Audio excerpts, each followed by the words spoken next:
What is going on, everyone? Welcome to another episode of Pickin Corners, where I can allow you guys to get inside my head, because so many times people talk like, what's your thought process? What are you thinking?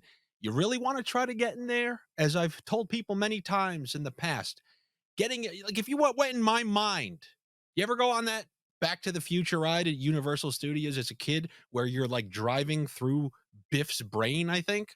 Something like that. Well, if you were to go through my brain, you took a little mini Back to the Future car through my brain, it would look like the opening credits from Tales from the Crypt. Go to YouTube, watch Tales from the Crypt, and you can go see that introduction. Actually, Alex, if you can pull that up to the side like you would normally do for the other videos, so you can find that, but don't play the audio. We'll probably flag this. You go find the opening credits from Tales from the Crypt. It starts outside a haunted house. A creaky gate opens up. Then you work your way through all the rooms of this haunted, cobwebbed house.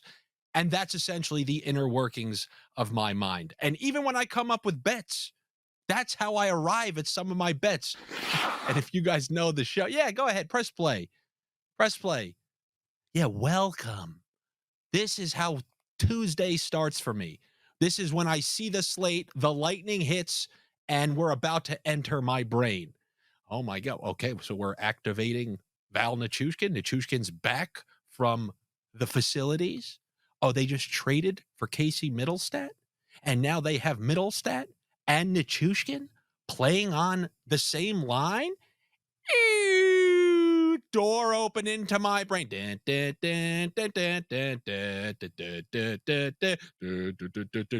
How can I get the most out of those new sniffs? And what you're going to do in that type of scenario. So I see a trade for Middlestat and return to the lineup from Nichushkin. So what do I think? Let's see if we can find any player prop combos between those two in a game where Colorado, they're projected to score around 4 goals. They've been lighting it up on their own home ice, as I mentioned on the video early today. I said at home is when I always want to try for those McKinnon, Rantanen props, because McKinnon obviously has a point in every single home game all season. If he has 1 point and they're up, they always make sure that he's on the ice during the empty net situation. But this time around, because the price is so high, and I have taken bets on them, I'm just going to let you know how I would approach this new line if I wanted to do something like that. So we have a second line of Drouin, Nichushkin, and Casey Middlestat. Now, with Casey Middlestat, he's a center, and I always believe centers have a higher percent chance of a free assist. So I'm going to go to, after I see these lineups, and you always want to confirm the lineups. So if we scroll up just to remind you guys, like last week, they usually list a source. You see, DFO projected lineup. That's just saying that's what we think. But I'm nearly certain if I check some early indications from practice reports and whatnot, I believe this lineup is correct.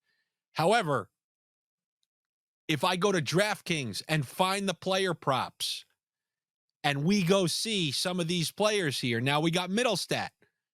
First game as a Colorado Avalanche player, plus 105. Now, I will say overall, betting on a player on their first game, it can be very hit or miss. On one hand, they're kind of trying to feed him the puck and they're trying to kind of ingratiate him into the offense, and that player does seem to somewhat have more opportunities. But on the flip side, you could take Vlad Tarasenko against the Philadelphia Flyers and then end up getting screwed. Now, I think opponent and situation is a big factor when you're trying to make these decisions. Vladimir Tarasenko against the Philadelphia Flyers. The Philadelphia Flyers, it's like a no-fly zone. There are certain teams and certain games, no-fly zone. Did you watch the video early today? You saw me give player props on certain games. This game in Colorado, potentially high scoring. Did you see me take Kyle Connor? Did you see me take Matty Beniers, Jared McCann? No, because those two teams playing each other for me is a player prop, no fly zone. And look, can games that are supposed to, or they look like they're going to go under, go way over? Yes, but I'm not going to take that chance. You can go through a no fly zone and come out unscathed, but you can also be shot down. And I'm also looking for I'm looking to mitigate any of those shoot downs in the no-fly zone, like behind enemy lines. I want to say that's a great movie, but sometimes if you don't watch a movie in 15 years, you think it's great. I thought The Faculty was great. I rewatched The Faculty. I said, this is awful. Go watch The Faculty. Josh Hartnett has the funniest haircut you've ever seen in your life. It is intentionally cut in an idiotic fashion to represent like a young punk 90s kid. It's called the Oh, there it is. Oh my God. And look at that. Click that. You know what? That's misleading. I believe that screenshot that you see in the top left is from Halloween H2O. That's disgusting. That's how good I know horror movies. I believe that's when he's arguing with Jamie Lee Curtis outside of a diner when he skipped lunch. I'm nearly certain. Now that's The Faculty. That right there. Go down. Go down. Oh, yeah. Yes, that is Halloween H2O. So look at that. I don't know what the hell you call that hair. What is that wing? Look at that left wing. It ain't Arturi Lehkonen. It's Josh Hartnett's hair. Oh my God, that's one of the worst line combinations I've ever seen. DFO would have not projected that one. Anyway, going back to that Avalanche game. If I'm looking at Casey Middlestat, and they're not going to have Val Nichushkin there, I'm pretty certain. So what I'm going to do, I don't want to do this. I don't like Drouin as much. I'm going to take Drouin for a point. And then I'm going to go to the top, flip over to assists, and I'm going to take Casey Middlestat for an assist. Now, this is on top of those McKinnon, Ranton, and Bed. This is just a side slice, a deli slice.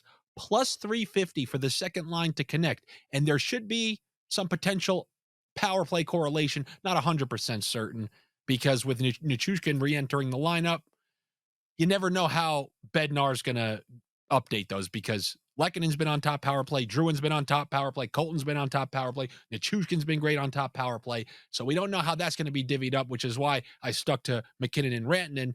But I do also have a deli slice on this combo as well. And on the other side, looking for value on Minnesota is not particularly easy because, I mean, so much of their production is concentrated between the main four players on their offense. You have Kaprizov, who's always set at 1.5 points. Then he plays with Boldy and Eriksson Ek, and all three of those guys have top line power play correlation. So sometimes I greenlight the 2+ point combos on them. Tonight wouldn't be the worst one. It really wouldn't be. But what I'm going to do, I did this before. If we can go to Daily Faceoff and show me those line combinations, Marcus Johansson, who is kind of stapled on that second line with Zuccarello, he's injured. And we have a second line with Zuccarello, Rossi, and Hartman. Now, the good thing about this line, you're not going to need to connect multiple times. So Marco Rossi's the center. Center always has a higher chance of a free assist, in my opinion. The stats have to bear that out somewhere. So if I go back and I'm going to do the same thing that I did with Middlestat and Drouin, give me the winger for a point. And that would be well, you can do it with Zuccarello. You can do it with Zuccarello, but you want to know why I'm not? This is good. I have somebody like you guys, running the ones and twos. So he saw that line. He saw, okay, well, Zuccarello's Andy said in the past, give me the highest priced assist with the best player for a point. Unless you want to know what the tiebreaker is in that situation, if you can go back to Daily Faceoff, scroll down to the power play units. We got Rossi centering Hartman. So on the off chance, there's a double minor, there's that final 45 seconds of a power play, you give me the Hartman point at plus 114. Then you go up to the assists and you take Rossi. Hopefully he gets a free assist. Now, even if neither of these work, do you donkeys understand that in the long run, you need like 2 of 13 of these to hit, and you can be, this is plus. So if this hits tonight, the next 4 can miss, and you're fine. It's the one thing that I don't think that people truly grasp. Like the 2+ point things. We hit so many in like a 3-week stretch. We can miss 114 in a row and we're still up. But you have to stick with them. And once again, you don't see me doing it in the Winnipeg game. You don't see me doing it in potential low-scoring games. You don't see me doing it in the Ducks game where I don't think they can keep up. But you can do it in the Avalanche game. In fact, we don't have it up, but you can go to Bet Rivers, Ballybet, or something like that, and you can do 2 points for Makar, 2 points for Zuccarello, and that will give you plus 1,000. So you don't have to do that, but that's how I look at the 2+ point things. I'm not just putting it in for every single game. I'm looking at potential line mates and potential game scenarios that can trend over. With those other games, I actually, I mentioned the Stankoven. I'm doing the same thing with Stankoven, great name, and Wyatt Johnston and Jamie Benn. And I mean, those guys have a very good amount of talent. That's not relying on Marco Rossi and Ryan Hartman. That's why I really liked some of those combos. And you want to know another example of this? So I guess today's lesson is second line. Oh my God, that's a great price for a parlay for 2 simple players who are likely to connect on the same goal kind of combo. Wow, that's a long combo name. Couldn't fit that on the in and out menu. So if we go into that Detroit game and we open up that same game, that same game parlay, that's like saying I need a point. Yeah, I just need a point for point, a point. And then we go back to daily faceoff. And we go to the Arizona Coyotes. You'll see, obviously, your attention will probably be drawn to, oh, yeah, look, right there. You got Keller and Schmaltz, top line, top power play. And yeah, that is a good combo. It's the same thing I think about Robertson and Hintz, although I do like Robertson and Hintz better than that. But I don't know, what are you fascinated about Hayton's metrics and statistics? I don't even think he's listed on the point props. But what if we have a different combo? So look at that second line. They obviously had to step up a little bit in Clayton Keller's absence. They were missing a few players. They've traded a couple players. I think they traded Zucker today. So how about we go down and see the second power play? I'm seeing Krause, Bustad, and Michelli. Now, Bustad, did he get traded? That's probably why the exclamation point's next to his name. But I'm seeing Krause. I'm seeing Michelli, second line, second power play. And look at this game. Look at Detroit's metrics. 5-on-5, penalty kill. Look at their defensive metrics. They're awful. How'd that game against Colorado? The Isles scored, 5 on them? 4 or 5 on them. So there are opportunities to score against Detroit. I mean, this game even has rat potential. There's no Dylan Larkin out there. So if this line can connect once, if these 2 players can connect once, let's go to Draftkings and see what we can get on Michelli and Krause. All right, now let's go to the player points. And in this case, you know what I'm going to do, since we don't have the option to get the center for the free point? If we go up, I want the highest price assist between those 2. In fact, let's do Michelli, because I know this guy refuses to shoot the puck, so he's most likely to get an assist. And now that I said that, he's scoring a goal tonight. And now let's go over to the points. And if we scroll, there's Krause right there. His point is in the plus. So 2 plus monies together, that will get you 254. Not as high priced as some of those other ones. Let's just see, out of curiosity, if we uncheck that, the plus 110, go back to the assist and uncheck Michelli, go down to Krause. See, look at that, plus 220, Jesus. And now let's go to the player points, go back to Michelli, hit the point on that one. And now we're looking at plus 340. Now, you want to know the haunted house thought process? That's it. I'm going with that one right there. So now we have 3 second line combos for tonight. If one of the 3 hits, you've won money. Yeah, sure. We want 2 of the 3 to hit. We really want 3 of the 3 to hit. But if one of those 3 hit, as far as my memory, my memory is correct, right? These were all over +3. Second line combos where we got big payouts. So if any one of those hit, we're a winner. We're looking to hit 2 of the 3. The second line combos in game scripts that would allow for goals to potentially go in.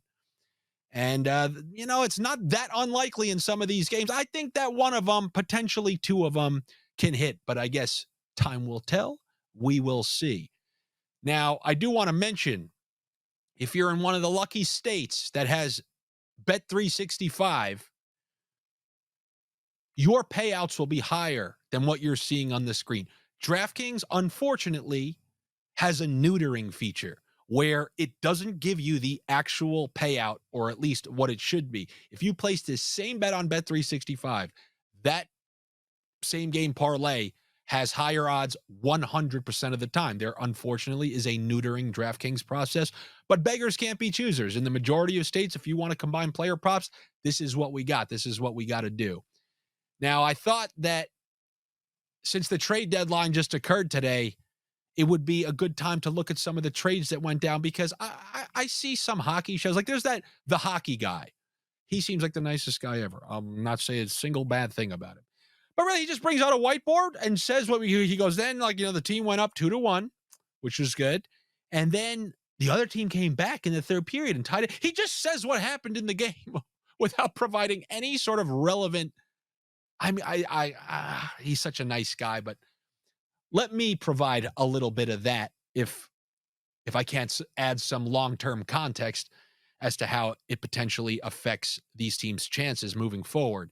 Now, if there are lesser trades that don't have any sort of significant bearing on anything, I'm not really going to talk about it. That Colin Miller right there with the Devils and the Jets. How does that work? Do they trade somebody up there and say, oh, by the way, we also needed a defenseman, because they also traded for Tyler Toffoli. Colin Miller, good depth signing for them right there. Now, I guess we'll start with the shock trade, one that most people didn't see coming. It's got to be so interesting to be a Vegas Golden Knights fan. First of all, it's a scam fan base, because I have a whole long theory about how you can't take on a fan base as an adult. I equate it to watching movies as a kid. In order to have true allegiance to a team, it's like watching the movie A Christmas Story. If you watch A Christmas Story for the first time at the age of 48 years old, you're going to say, what the hell is this crap? This is not entertaining. How the hell do people like this? But when you watch it when you're a kid and there's the nostalgia factor, that's what allows you to enjoy it at its fullest. So when the league just springs a team in the middle of nowhere and you're some guy in your 30s claiming you're a hardcore Vegas Golden Knights fan, no, you're not. But I will say this about the Vegas Golden Knights. Number one, they screwed themselves by not making themselves the Vegas Aces, which was the easiest name to make. Number two, they wheel and deal like a team from Vegas should. Like, they do their city proud. All right, trade for Pacioretty, trade for Stone. What did this guy do? Get him out of here. Get Nate Schmidt out of here. Let's sign Pietrangelo. Let's bring in Riley Smith. Let's send out Riley Smith. They'll wheel and deal. And I will tell you this, nobody, and The Rock means nobody, wants anything to do with that team, because let's say they open up in Vegas, or I'm sorry, let's say Vegas opens up in Winnipeg. So they're playing Winnipeg once again with the seeds being reversed.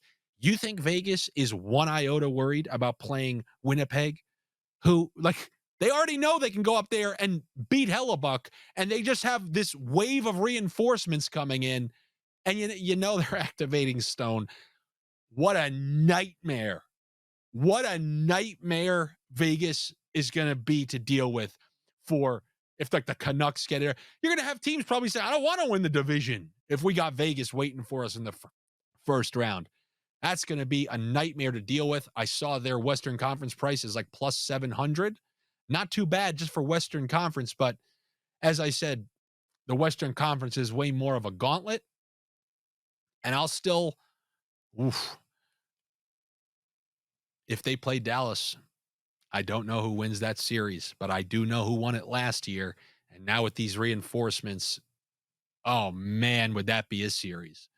Wow. All right, let's go down and see if there are any other trades worth mentioning. The Rangers, they lost out on Gensel, so this is probably a panic move. Now we won't get to take Roslovic with Goudreau anymore. Um, oh wow, Eric Johnson. Yeah, you can go to what? You can go to major trades. Yeah, there we go. Um, Tyler Toffoli. That's something that the Jets needed. They did what they could. Now they went out. They got themselves a forward. Those additions they got last year from the Kings. They got rid of Dubois' bad juju. They brought in Monahan, who's been producing for them. So their fans, they can't claim that they didn't try, because obviously teams up in that part of Canada, they have a hard time retaining players. Look at Calgary. All right. Everyone jumped off that ship as soon as they could. Goudreau would rather said, no, I'll go to Columbus. Columbus makes Calgary, or Calgary makes Columbus seem like a desirable destination. And Kachuk said he wanted out. They had to get rid of Lindholm. They're stuck with 32-year-old awful Huberdeau and Kadri for the rest of eternity. Now that's one of the downfalls and perils of having to kind of sign players up there. Nobody wants to stick around, so you're forced to do what you can with trades, and you bring in 2 forwards for your top 6. They're giving themselves a chance. They got Hellebuck. They're good defensively. And when you have that kind of approach, you can win any series. But here are my guys, the Carolina Hurricanes, proving that they're going for it. Every time I do this show with you, the Rangers gap has been closed even more. Last week, it was at 5 points. As we sit here today, it's at 4 points with a quarter of the season left, 20 games left still. And the Rangers, whose every single game that win-a-meter is on the opposite side, and now they finally are starting to actually bear the fruits of those lack of sniffs. They've lost 3 of their last 4. And when it is done, as Bane told Bruce Wayne, and Carolina has taken the division, and for the 3rd straight year, my over plus 800 predictions for what was going to happen hits, then I give you my permission to die. So this is great for Carolina, because the only argument you could have made was they had no true high-scoring wingers other than Svechnikov, because even Aho is kind of like a 30-goal guy. Now they got 2 of those, and they can kind of use him however they want in the line. Now, if you want to put him, because like Natchez has been killing it lately, but there hasn't been another dynamic player playing with him. So now you got a top 6 with him, Jarvis, Natchez, Svechnikov, Aho. Those are some talented players, I'll tell you that. And they're not on the wrong side of 30, like every single one of the Rangers' top producers. Every single one. All the guys you need to perform. Zibanejad, how's he looked 5-on-5? Kreider, how's he looked 5-on-5? Panarin, unbelievable stud. Nobody's going to deny it. And then Trocheck. And also, no Hedel, no Tarasenko, no Kane. Who'd you bring in? Roslovic. Good luck the rest of the way from here on out. It's going to feel good. That last episode of Corner is going to feel good. I'll tell you that. And going down from there, oh, yeah, the Golden Knights. If it wasn't enough to add Hurdle under everybody's nose, why don't you take the best defenseman on the open market there, Noah Hannafin, to add to Theodore and Petrangelo and Martinez. I mean, depth is what wins, kids. The reason I like Dallas is because you see their 3rd line that could be another team's 1st line, but Vegas boasts the same thing. And I think these teams know this is what wins. This is what wins. After that, we got the Buffalo-Colorado trade. This is key for Colorado because last year, the lack of depth behind the top line, it did them in. McKinnon and Rantanen had to do everything. They had to do every last thing. And then, unfortunately, the Nichushkin incident happened. Well, this year, that second line is now, I don't want to call it restacked, but just to have like Middlestat and Nichushkin on a second line. And they also have that 3rd line that it doesn't give them nothing. You know, they have Colton, O'Connor, Wood, and they brought in Parisi. They got players there. And that top line, it's not just like saying, oh, yeah, it's like Carolina's top line. That's a mega top line. That is a Draisaitl McDavid top line. And I really don't think Bo Byron was ever going to be able to meet his ceiling and reach his potential in Colorado because they have the same type of issue that the Ottawa Senators have, where they have those 3 offensive defensemen who could all be on the top power play. And there's one that's just going to be the odd man out. He's never going to be able to get the minutes necessary. So you send him to Buffalo, and you get a forward. So I think it was good for them. I don't know how good it will be for Buffalo. We'll see. That's kind of where talent goes to die. And then they brought in a different kind of defenseman that I'm a fan of what Colorado's doing. I think they're pissed off as many of us were last year when we saw what happened to them in the playoffs. And now they're not going down kicking. Edmonton, time will tell. I'm just not sold on Edmonton. Wasn't last year, not this year. I think when push comes to shove, you can't trust their goaltending and you can't trust their team defense. I guess time will tell. I'm not doubting their offensive abilities. We know their power play is unbelievable. Could steal series. Couldn't get through Vegas last year. Couldn't get through Colorado the year before that. But I guess we will see. Tarasenko, while I despise the fact that they messed up the chemistry on that top line, the way the Florida Panthers play, it's likely somebody's going to be missing time in the playoffs. Like you get in a dogfight every single game, somebody's going to get injured. And I don't think you want to be sticking Evan Rodriguez on those top six forwards. I think having Tarasenko there, if somebody gets hurt or something, you could slot him right in and get a forward and not lose too much production. There's Dallas adding Tanev just to kind of do that same thing, getting as much depth as they can. They don't need any more forward depth. They have 3 full lines who can score.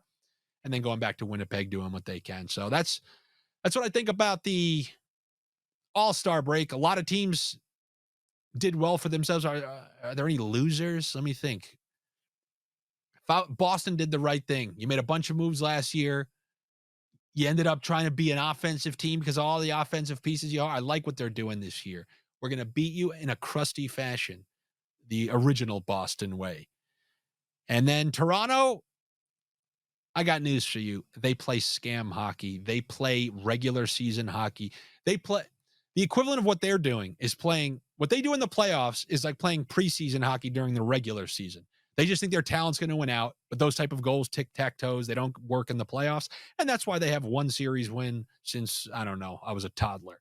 So I guess moving on from there, I'll try to speed through some of the weekend games.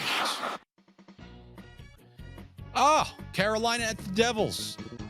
We have the depleted Devils, but as you learned in that Tampa Bay game, that doesn't necessarily mean a team is going to lose. But traditionally, I take good defense over good offense. By the way, Carolina also got Freddie Anderson back in the last game, so everything's trending up for them. I'll go with Carolina there. Edmonton, Sabres. Don't like the 12:30 start time for Edmonton. I'll look at some Bo Byram props because he was very involved last game, power play and otherwise, constantly jumping in the rush and whatnot. I think they're going to run into the same issue. Like, how is he all that different from Dahlin? Congrats, now you have 2. What do? Who gets power play? Never mind. Predators playing great D against the Blue Jackets, who just unloaded Roslovic, but I think they lead the NHL in expected goals for in the last couple months, if not since the All-Star break. So I would be careful here just saying, oh yeah, Nashville. These start times, it's ridiculously early. Penguins, Boston. Could this be a letdown spot for Boston? I mean, they just had Toronto, followed by Edmonton, and then another Toronto. They played unbelievable defense in all 3. When you're getting good D, you're getting good goaltending. I will take the bump it up under 6.5 there.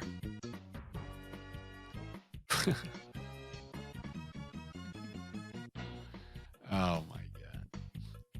I'm staying away just in case that was the start of something gross for the Panthers. When you have these teams, one fighting for the President's Trophy and the other fighting for a grand total of nothing, theoretical pride, all the pressure's on one team, and we may start to see that. You don't need me to remind you about the last week of the season last year, where the Islanders needed to beat the lifeless Capitals who were out of it just to make the playoffs. Lost that game, got crushed. The Penguins needed to beat the Blackhawks after they traded Kane and Domi to make the playoffs and lost on their home ice to a cast of misfits. So when you're playing with house money, it makes everything a lot easier. So Lightning Flyers. The Lightning showed way too little, and outside of last game, the Flyers have shown way too little. I guess not. So you're always getting good effort from the Flyers. I don't know. These are tough ones. These are ones I'm going to have to go crevice checking through the prop. Now, I think this is one I'm going with Granlund-Zetterlund. This is like a Granlund-Zetterlund, and I know Ottawa's been all over the place. Like, they put up 3 against the Kings and then were lifeless. I'm just going to take my chances on a Saturday night. Guys on these teams are going to be able to get points. I'm going wild with this one. Saturday nights, we did this with the Blue Jackets and the Sharks. I think this one could be a mess. So give me the over. I'll do that for you raw doggers. I'll do the over 6.5 there. Leafs, Canadians. I don't know. First thought is both teams to get 2. And then we'll combine that with, all right, how about that? Both teams to score 2+ in both of those last 2 games we just saw. That would bring you to plus money. Blackhawks, Caps.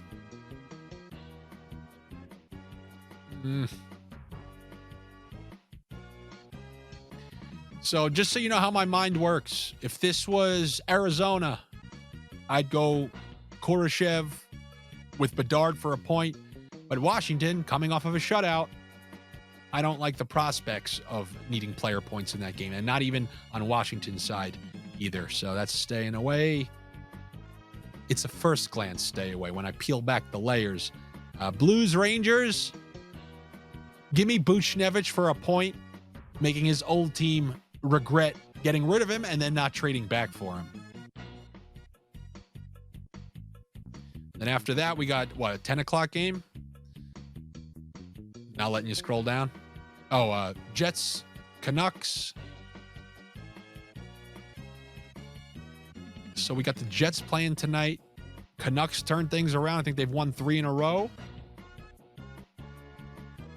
Yeah, give me the Canucks there. Give me the Canucks. Especially if Hellebuck's playing tonight. Wings, Vegas. Give me Vegas there. I think Detroit is very overrated. Their 5-on-5 metrics, like I said, are awful. Haven't won a game since Larkin has been out of the lineup. We'll see what they can do in Arizona tonight. Second half of back-to-back. Vegas desperately needs a win. I'll take Vegas. Also, Vegas getting renewed energy after the trade. Kings, Stars. First glance is bump it up under 6.5. Okay, those are it's a quick run of the Saturday picks there. As I like to tell you guys, good luck to you. Better luck to me. In the description of this video, you'll see some links. I showed you all those Draftkings bets. Well, they gave me links from OddsShopper. You can access the deals that they got on Bet365, Draftkings, and I think BetRivers. There are deals where, you bet 5, get 150. If you click the links below or read below, they will let you know. So if you guys want to take advantage of those, I know some of you have been asking me for the links when I give up. Can you give me a promo if you're going to sign? Well, there should be promos affiliated with the links down below that you see in this video. Make sure you're subscribed here to the YouTube channel. I'm almost at 10,000. I think I saw I'm at like 9,600, 9,700. But does YouTube send me one of those plaques? I think that's ridiculous when people hang up their YouTube plaques. I want to be in Mission Impossible, the movie. And all I'm going to have is the YouTube plaque that you guys can make possible by liking these videos, commenting, engaging, so they get shared with more people. And if you want those assortment of Saturday picks when I go combing through all the player props, you know what to do. You can go to Patreon. It's patreon.com/Andy Francess and subscribe there. It's not a financial advisory service. It's me just putting my sniffs there. Sometimes they'll be great. Other times they won't. So just know that going in. This is not like, and like 1877 and I need cash now. Call Andy Francess to get all your sniffs now. Were they just singing that in Curb Your Enthusiasm? I need, oh my God, now that's in my head. All right, everybody, I will see you on Monday for the next episode of Best Bets. Take it easy. I'll talk to you then.